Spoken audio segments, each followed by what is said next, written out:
With the shadow of the Erdtree looming above us, it's time to take a look back at the various DLCs and expansions throughout the entirety of the Soulsborne series and take on the impossible task of ranking them from worst to best. I say impossible because FromSoft DLCs are consistently the most polished and best parts of pretty much every game they are added to, which makes my hype for Shadow of the Erdtree enter into what some might call dangerously unreasonable levels. I'm gonna do my best here though, and if you find yourself enjoying the video, make sure to like and subscribe for more rankings, and let us begin.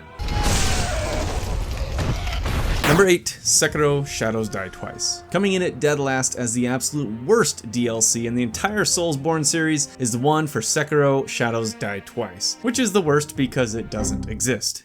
Given the polish and quality that FromSoft puts into their DLCs, the fact that Sekiro, arguably the most polished experience they have ever created, didn't get a large dedicated expansion is a malicious criminal act against humanity itself. And I'm not even slightly exaggerating. Okay, maybe just a little bit. However, it still remains a massive disappointment to me, and now we can only pray at the sculptor's idol for the reveal of a sequel to this incredible title. Number 7, Dark Souls 2: Crown of the Sunken King. On to a more serious entry, we have the Crown of the Sunken King for Dark Souls 2. This game featured 3 DLCs, all themed around what they referred to as the Lost Crowns trilogy, and while they're in my opinion the best content within the entirety of Dark Souls 2, the Crown of the Sunken King was definitely the weakest of the bunch for me. That's not to say it's a bad DLC, but compared to what we are ranking it against, it remains sunken in my list for a few reasons.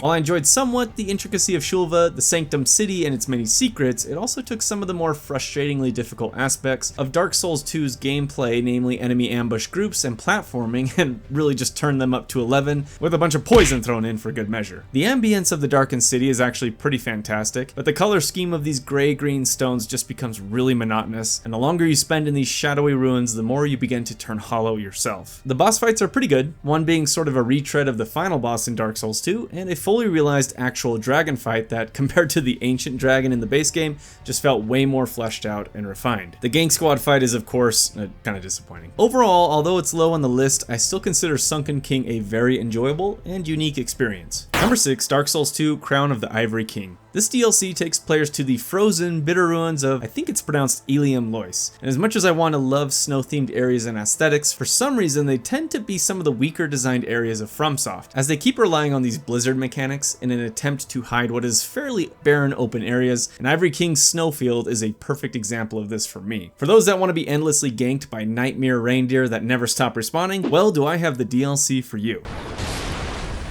Despite the snowfield, Ivory King is actually fairly well thought out and executed content with many different areas to explore and things to discover. It has some unique traits that place it above Sunken King for me, namely the mechanic of re-exploring the area after some snow has thawed and seeing the same location drastically changed. And Ivory King also features one of the coolest boss fights in Dark Souls 2 with the burnt Ivory King himself. I just really enjoyed the mechanic of employing the aid of the Lois Knights and taking part in a larger battle during the actual boss fight. The arena also makes this moment extremely cinematic, and overall this is just a great DLC that I put a bit lower than number 5, Ashes of Ariandel. As much as I enjoyed the nostalgia of entering through a painting to explore another world, I'm of course referring to Mario 64,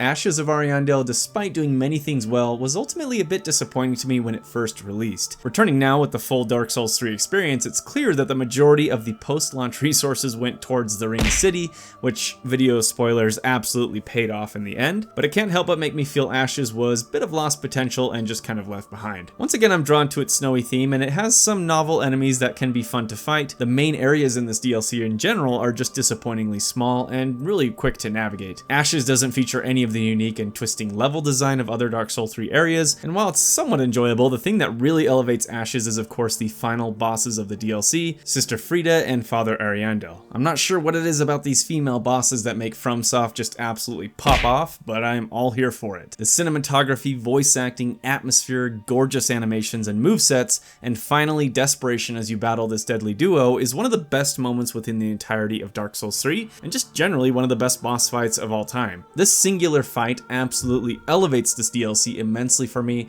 and while the rest isn't quite up to the standard I would like, it still remains an extremely fun time to play through. Number 4, Dark Souls 1, Artorias of the Abyss. Speaking of bosses that elevate DLC, we come to the singular DLC for Dark Souls 1, Artorias of the Abyss. Much has been said about the namesake of the DLC itself and the boss fight against him, and for good reason. It's honestly shocking to play through Dark Souls 1 and its various bosses, and then experience Artorias himself, because the jump in quality from this boss design is frankly staggering. It feels like From truly hit their stride developing the boss fights in this DLC, especially the epic duel against Artorias himself. I love the incredible spectacle of battling massive monstrosities and dragons as much as the next guy, but there's something to be said about a simple duel between two knights that just hits so different in this series. Given that Artorias is basically completely ripped from the pages of Berserk, he's already top tier in my book, and the fact that he is as fun to fight as he is and as challenging as he is a testament to FromSoft's incredible vision and design philosophy. Outside of the boss fights, however, Artorias of the Abyss, while fun to explore and chat with mushroom people, is another somewhat disappointing location that probably could have used some more variety and content.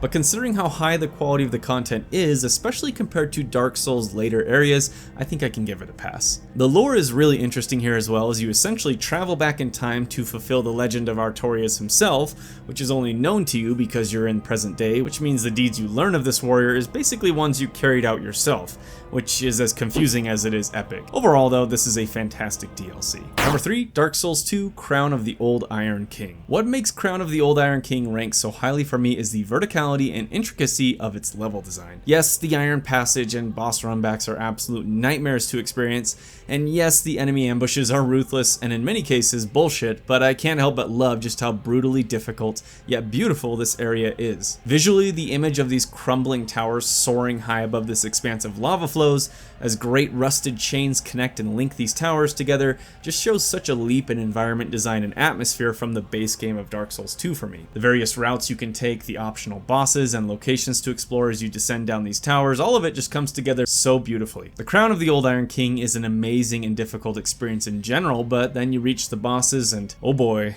the bosses. This DLC features two of the most difficult but still my favorite bosses in Dark Souls 2, Sir Alone, who I should have just left alone, who's just a complete badass in general, with a simple yet amazing arena and a very unique moveset, and of course the Fume Knight, who is well named for making myself and many other players fume in pure rage. These bosses almost made me quit the DLC altogether, but the feeling of satisfaction and triumph at finally defeating both and completing it is one of those moments that draws me to these games again and again. For some, the pain is the fun of it, and the Crown of the Old Iron King represents that perfectly. Number 2, Dark Souls 3, Ringed City. Likely unsurprisingly, we arrive at the Ringed City as the second best DLC within the entire Soulsborne series. The spectacle of the Ringed City's environments as we witness the end of not just the world we're in, but multiple worlds and realities colliding together into a nightmare of twisted ruins and decay, being washed away by time itself, is amazing. And the Ringed City's promise of an end of the Dark Souls cycle of fire and darkness completely delivered. The intricacy of its levels as you explore ancient civilizations lost to time,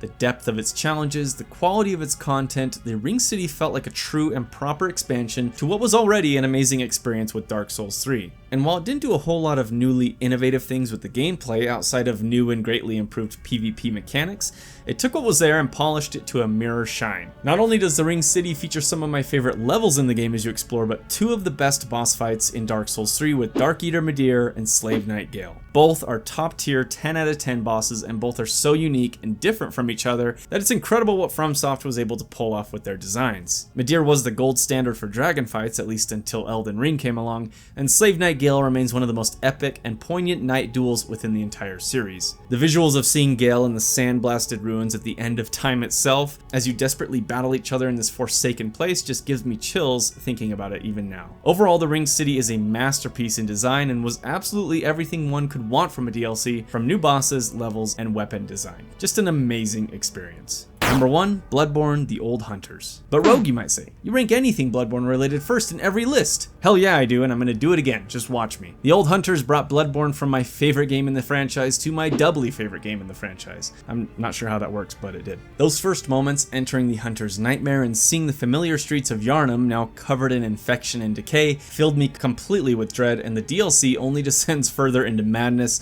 and glory from there. I absolutely love everything about the Old Hunters DLC, from its theming pacing, to its levels, to its boss fights, everything was masterfully executed, and it remains my favorite DLC not only in Souls, but probably of all time. It completely fleshed out and rounded out the Bloodborne experience in its entirety, which, when just looking at the base game, was sorely needed actually. The Lovecraftian horror of Bloodborne was embraced fully as you journeyed through the research hall and battled the nightmarish researchers within, corrupted by their own pursuit of forbidden knowledge. Then to the horrifying fishing hamlet and the sight of the bloated and rotting Kos, or was it Kazum? A beached great one whose influence and parasites have transformed the residents of the village into terrifying fish-human hybrids. While the fishing hamlet is one of the creepiest locations in the franchise, it contains a horror beyond comprehension. The well with 2 shark giants inside. I may have died more in this well trying to beat these 2 than in any other location or boss fight in the series, and I might not even be joking about that. This DLC also features not 1, not 2,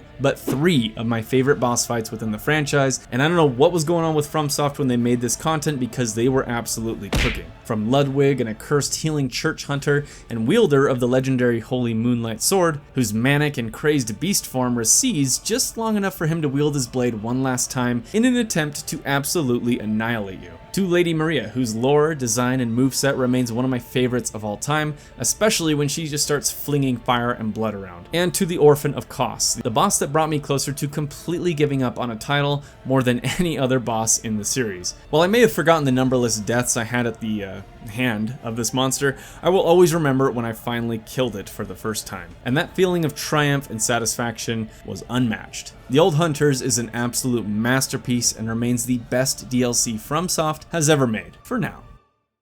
Whew, I hope you enjoyed the video. I probably could have raved about the Old Hunters and Ring City for like 20 more minutes, but let's call it there and let me know in the comments which is your favorite bit of DLC for the Souls franchise. Here's hoping Shadow of the Erdtree lives up to the legacy of these amazing entries, and that's it for me, until next time.